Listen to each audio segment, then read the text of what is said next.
Hi friends and my dear students, good morning all of you। कल हम लोग biology में एक चैप्टर स्टार्ट किए थे पर्यावरणीय मुद्दे, है ना। पर्यावरणीय मुद्दे ये चैप्टर हम लोग कल स्टार्ट किए थे। ये जो पर्यावरणीय मुद्दे जो चैप्टर स्टार्ट किए थे, इसका डिफिनेशन में पर्यावरणीय मुद्दे में सबसे पहले हम लोग पर्यावरण का डिफिनेशन बताए थे, है ना। व्हाट इज इन्वायरमेंटल, पर्यावरणीय या पर्यावरण क्या है। तो पर्यावरण का डिफिनेशन भी बता चुके हैं, कल भी बताए थे कि जीवों के चारों ओर से घिरे हुए आवरण को पर्यावरण कहते हैं। याद करके हम बताए थे कि सजीव, या ये याद नहीं रहेगा तो दूसरी भाषा बोल सकते हैं, सजीव और निर्जीव से बनी दुनिया को पर्यावरण कहते हैं। अगर ये भी याद नहीं रहा तो आपको बताए थे कि जैव और अजैव घटक से बनी दुनिया को पर्यावरण कहते हैं। उसके बाद पर्यावरण के निर्माण भी बता दिए थे कि पर्यावरण का जो निर्माण होता है वो जल मंडल, स्थल मंडल, वायुमंडल, ये सभी मंडल मिलकर पर्यावरण का निर्माण करता है। ये हम लोग कल तक पढ़ चुके थे। उसके बाद आपको प्रदूषण का भी बताए थे कि कोई भी अवांछनीय पदार्थ, कोई भी अवांछनीय पदार्थ का मतलब गंदा पदार्थ। अवांछनीय पदार्थ मीन्स होता है गंदे पदार्थ, यानी कोई भी अवांछनीय पदार्थ या गंदे पदार्थ या अवशिष्ट पदार्थ, है ना, जब पर्यावरण में मिल जाता है और वह अवशिष्ट पदार्थ पर्यावरण में मिलकर पूरे पर्यावरण को दूषित कर देता है, तो इसी को हम लोग कहते हैं प्रदूषण। इसी को हम लोग कहते हैं प्रदूषण। और प्रदूषण फैलाने वाले कारक को प्रदूषक कहते हैं। ये जो बाबू आपका प्रदूषक है, ये प्रदूषक कहीं कहीं आपको लिख देगा प्रदूषण के कारक। तो प्रदूषण के कारक या प्रदूषक, प्रदूषण के कारक या प्रदूषक, ये दोनों एक ही है। प्रदूषण के कारक का मतलब हो गया आपको फैक्टर्स ऑफ पोल्यूशन, हम लोग बोल सकते हैं, है ना। फैक्टर ऑफ पोल्यूशन, प्रदूषण के कारक, यानी कि फैक्टर ऑफ पोल्यूशन। या प्रदूषक को हम लोग कल बताए थे पोल्यूटेंट्स, यानी प्रदूषण के कारक यानी फैक्टर ऑफ पोल्यूशन, या प्रदूषक यानी कि पोल्यूटेंट्स।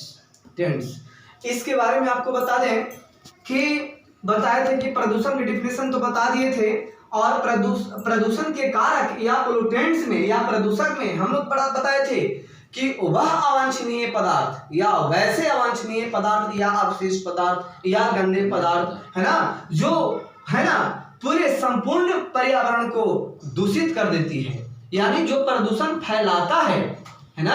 तो प्रदूषण फैलाने वाले कारक को प्रदूषण के कारक या प्रदूषक कहते हैं। यहाँ तक आपको कल भी हम बताए थे कि ऐसे पदार्थ जो प्रदूषण फैलाता है ना, तो प्रदूषण फैलाने वाले कारक को हम लोग प्रदूषक कहते हैं या प्रदूषण के कारक कहते हैं।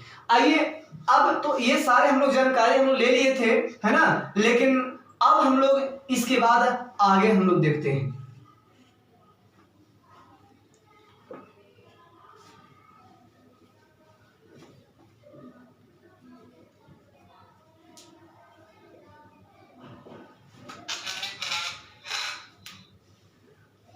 चलिए, अब देखिए प्रदूषण हम लोग, उसके बाद हम लोग को एक पॉइंट पढ़ना है। प्रदूषण के कारक तो हो गया, अब हम लोग को पढ़ना है प्रदूषकों का वर्गीकरण। हालांकि पूरा डिटेल हम नहीं बताए बाबू, क्योंकि पूरा डिटेल बताएंगे तो नहीं हो पाएगा। पूरा डिटेल आपको क्लास में जरूर बताया जाएगा, लेकिन है ना जो भी यहाँ बताया जा रहा है, जब क्लास खुलेगा तो आपसे ये पर्यावरणीय मुद्दे का कुछ क्वेश्चन आप लोगों से जरूर पूछेंगे, है ना। तो ये जो आपका इन्वायरमेंटल इशू पर्यावरणीय मुद्दे चल रहा था, इसमें प्रदूषक, पर्यावरण का डिफिनेशन पढ़ लिए, प्रदूषण का डिफिनेशन पढ़ लिए, प्रदूषक का डिफिनेशन पढ़ लिए। आइए हम लोग चर्चा करते हैं प्रदूषकों का वर्गीकरण। प्रदूषकों का वर्गीकरण, है ना, प्रदूषकों का वर्गीकरण, यानी प्रदूषकों का वर्गीकरण जिसको हम लोग कह सकते हैं क्लासिफिकेशन, प्रदूषकों का वर्गीकरण यानी क्लासिफिकेशन ऑफ पोल्यूटेंट्स, है ना। ये प्रदूषकों का वर्गीकरण यानी कि क्लासिफिकेशन ऑफ पोल्यूटेंट्स, है ना। ये बाबू आपको बता दें कि ये जो आपका प्रदूषक है, ये प्रदूषक है ना, ये प्रदूषक को दो भागों में बांटा गया है। प्रदूषक को कितने भाग में बांटा गया है? दो भाग में बांटा गया है। कितने भाग में बांटा गया? दो भाग में बांटा गया। अब ये जो प्रदूषक का जो वर्गीकरण किया गया है ना, तो दो भागों में बांटा गया है ना। प्रदूषकों को कितने भागों में बांटा गया? दो भागों में बांटा गया। अब प्रदूषकों को जो दो भागों में बांटा गया है ना, यानी क्लासिफिकेशन ऑफ पोल्यूटेंट्स यानी दो भाग, तो कौन कौन? तो सबसे पहला एक आपको है जैव निम्नीकरणीय, जैव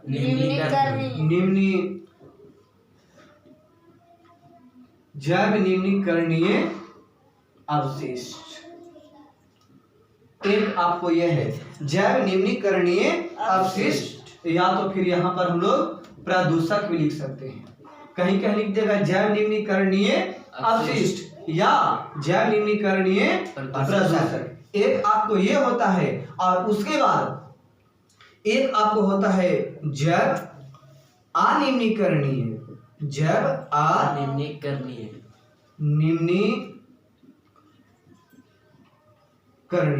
हालांकि ये आपको शायद सूक्ष्म जीव चैप्टर में भी हम ये जैव निम्नीकरणीय और जैव अनिम्नीकरणीय में अंतर आप लोग को बताए थे, लेकिन एक बार फिर से ये जो चैप्टर है पर्यावरणीय मुद्दे, है ना, इस चैप्टर में एक बार फिर से पढ़ना है क्लासिफिकेशन ऑफ पोल्यूटेंट्स यानी प्रदूषकों का वर्गीकरण। यानी प्रदूषकों को कितने भागों में बांटा गया?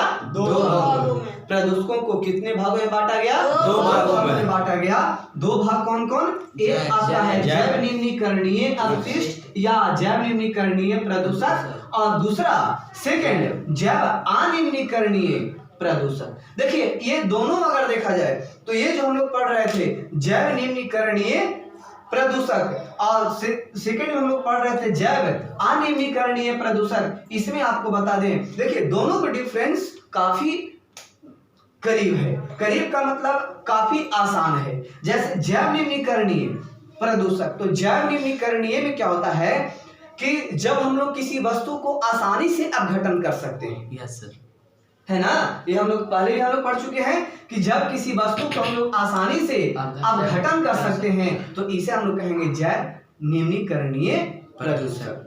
जैसे जानवरों का मलमूत्र देखिए, है ना। आज हम लोग खेती करते हैं तो खेतों में जानवरों का मलमूत्र फेंक देते हैं, और वो मलमूत्र खेतों में के मिट्टी में मिल जाती है, जिससे मिट्टी का उर्वरा क्षमता क्या हो जाती है? बढ़ जाती है, ताकि और इससे फसल का अच्छा उत्पादन होना शुरू हो जाता है। यानी कहने का मतलब, अगर सोचिए अगर गोबर या जानवरों का मलमूत्र अगर मिट्टी में नहीं मिलता तो क्या उसे हम लोग खेतों में फेंकते? नहीं फेंकते, क्योंकि वो ऐसा ही रह जाता। लेकिन जैव निम्नीकरणीय ऐसे पदार्थ होता है, जैव निम्नीकरणीय ऐसे पदार्थ होता है ना, जैव निम्नीकरणीय ऐसे पदार्थ होता है कि ऐसे पदार्थ जो जिसका आसानी से अपघटन हो जाता है। अब यहाँ पर आपको बताएंगे कि अपघटन क्या है, ये नोट कर लीजिए। जैव निम्नीकरणीय प्रदूषक, और सेकंड में था आपको जैव अनिम्नीकरणीय प्रदूषक। अब यहाँ पे आपको बताते हैं अपघटन। देखिए अपघटन का मतलब क्या होता है? अपघटन, एक होता है अपघटन और एक होता है अपघटन करता, ये होता है ना। तो अपघटन एक होता है, अपघटन एक होता है अपघटन करता।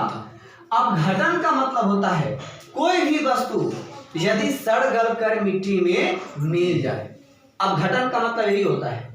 कोई भी वस्तु जब वो सड़ गल कर मिट्टी में मिल जाती है तो इसी को कहते हैं अपघटन कहते हैं। क्या कहते हैं? अपघटन कहते हैं। लेकिन आप एक बात बताइए, कोई भी वस्तु हो जब वो मिट्टी में मिलता है तो उसको मिट्टी में मिलाने वाला कोई ना कोई तो सूक्ष्मजीव बैक्टीरिया वायरस होता है है। जब अगर सूक्ष्म जीव नहीं होता तो क्या मल मूत्र या कुछ भी ये इसका अपघटन होता?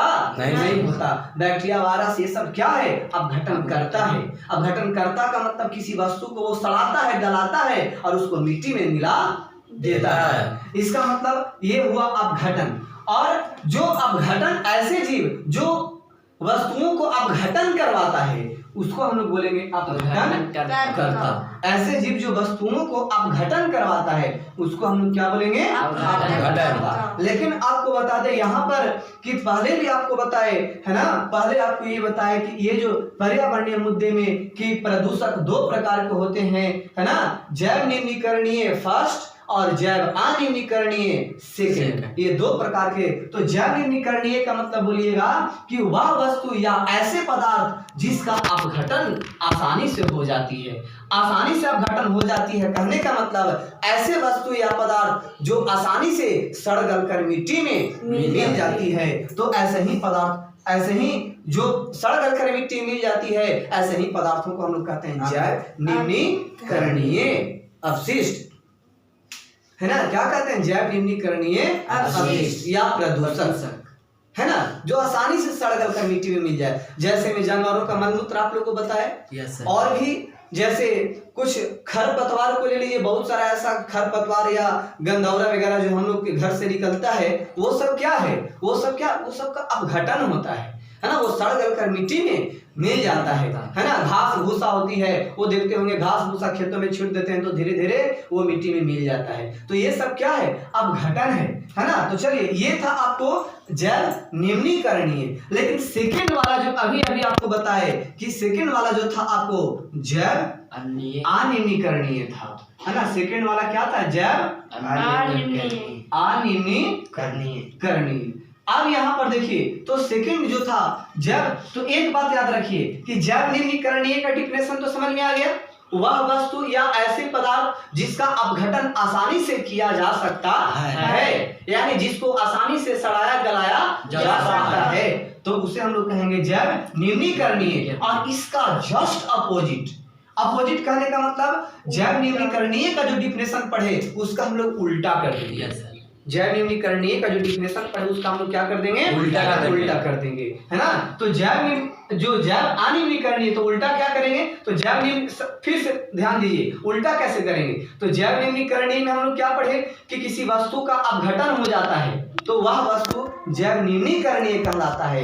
लेकिन बस इतना सिर्फ याद रखना है कि जिस वस्तु का अपघटन नहीं होता है, जिस वस्तु का अपघटन हो जाएगा वो हो जाएगा जैव निम्नीकरणीय, और जिसका कोई अपघटन नहीं होता है वो हो जाएगा, है ना, तो वो आपको हो जाएगा जैव अनिम्नीकरणीय। वो आपको क्या हो जाएगा? जैव अनिम्नीकरणीय। कहने का मतलब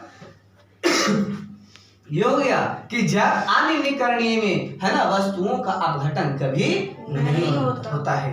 यानी कहने का मतलब जब हम लोग किसी वस्तु को या अपशिष्ट पदार्थों को न सड़ा सकते हैं, न गला सकते हैं, और उसे नहीं मिट्टी में मिला सकते हैं, जब कोई वस्तु सड़ गल कर मिट्टी में नहीं मिलती है तो इसे हम लोग कहते हैं जैव अनिम्नीकरणीय। या करके भी बोल सकते हैं कि ऐसे वस्तु जिसका अपघटन नहीं होता है।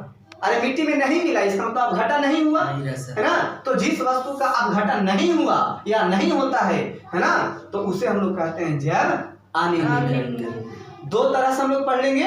तीसरी तरह से आप बोल सकते हैं कि ऐसे वस्तु जो अपने गुण और स्वभाव को हमेशा बनाए रखे, वो अपने आप में कभी परिवर्तन नहीं करता है, तो इसको हम लोग बोलेंगे जैव अनिम्नीकरणीय। जैसे एक शीशा को ले लीजिए। आज आप लोग देखते होंगे कि अगर भूमि के अंदर, जमीन के अंदर, धरती के अंदर अगर किसी शीशा को हम लोग, है ना, जमीन को खोद कर, भूमि को खोद कर उसमें शीशा को हम लोग ढक दें और उसको हम लोग 50 साल बाद देखेंगे, 50 साल बाद हम लोग निकालेंगे, है ना, तो देखेंगे कि वो शीशा जैसे वो 50 साल पहले हम लोग रखे थे और 50 साल बाद भी उसी तरह से एकदम कायम है। यानी घटना घटा है ना बढ़ा है, इसका मतलब उसका घटा नहीं हुआ। और वही अगर किसी को कागज को रख दीजिए, मल मूत्रों को जानवरों को रख दीजिए, तो 50 साल बाद मिट्टी में दिखाई पड़ेगा? क्यों नहीं दिखाई पड़ेगा? क्योंकि उसका अपघटन हो गया, है ना, क्योंकि उसका क्या हो गया, अपघटन हो गया। अपघटन हो गया। लेकिन शीशा क्यों दिखाई पड़ा, क्योंकि यह जैव अनिम्नीकरणीय है। शीशा क्या है, जैव अनिम्नीकरणीय है, जिसे न सड़ाया जा सकता है नहीं गलाया जा सकता है। अर्थात हम लोग कह सकते हैं कि उसका अपघटन नहीं किया जा सकता। तो जिन वस्तुओं का अपघटन नहीं होता है, जो अपने गुण और स्वरूप को हमेशा बनाए रखता है, शीशा कहेगा कि आज हम वही हैं और कल भी वही रहेंगे, अपने गुण में कभी परिवर्तन नहीं करेंगे, जैसा है वैसा ही रहेंगे। तो जब कोई वस्तु को कोई उसके मतलब कोई परिवर्तन नहीं होता है, तो इसी को बाबू हम लोग कहेंगे जैव अनिम्नीकरणीय, है ना। कोई भी वस्तु जब उसका अपघटन नहीं होता है, तो ये आपको होता है जैव अनिम्नीकरणीय। कोई दिक्कत नहीं, ये होता है जैव अनिम्नीकरणीय। या तो फिर ये भी बोल सकते हैं कि जो अपने गुण और स्वरूप को हमेशा बनाए रखे, जो उसका गुण स्वरूप पहले था वो आज भी कायम रहे और आने वाले दिनों में भी कायम रहे, यानी अपने गुण स्वरूप को बनाए रखे। तो ऐसे ही पदार्थों को हम लोग कहते हैं जैव अनिम्नीकरणीय। ठीक, इसको हम क्या बोलेंगे, जैव अनिम्नीकरणीय। और फिर से जब आप लोग को कल क्लास देंगे तो हम लोग पढ़ेंगे टाइप्स ऑफ पोल्यूशन, ये हम लोग कल पढ़ेंगे, है ना। अगली क्लास में हम लोग पढ़ेंगे टाइप्स ऑफ पोल्यूशन, यानी प्रदूषण के प्रकार, है ना। ये हम लोग अगली क्लास में पढ़ेंगे। लेकिन है ना, जब भी क्लास खुलेगा तो याद रखिए, आपसे पूछेंगे पर्यावरण क्या है, पर्यावरण का निर्माण कैसे होता है ना, प्रदूषक क्या है, प्रदूषक के कौन कौन से कारक है, प्रदूषकों का वर्गीकरण, है ना, यानी प्रदूषकों को कितने भागों में बांटा गया, कितने भागों में क्लासिफिकेशन किया गया, ये सारे जानकारी हम लोग है ना पढ़ लिए हैं। प्रदूषकों को ये भी पढ़े कि दो भागों में बांटा गया, जैव निम्नीकरणीय और जैव अनिम्नीकरणीय। जैव निम्नीकरणीय में ऐसे वस्तु जो जिसका अपघटन हो जाता है वो जैव निम्नीकरणीय होता है, और जिसका अपघटन नहीं होता है वो आपको जैव अनिम्नीकरणीय होता है। और नेक्स्ट क्लास में, अगले क्लास में हम पढ़ेंगे टाइप्स ऑफ पोल्यूशन। क्लास ज्यादा लंबा नहीं देने का वजह ये है ना, कि YouTube या Facebook पर लोड होने में काफी वक्त लग जाता है, टाइम लग जाता है, वो सही से लोड नहीं हो पाता। इसलिए कम से कम समय में हम लोग ये पढ़ लिए, और कल हम लोग पढ़ेंगे टाइप्स ऑफ पोल्यूशन। याद रखिएगा, टाइप्स ऑफ पोल्यूशन। धन्यवाद।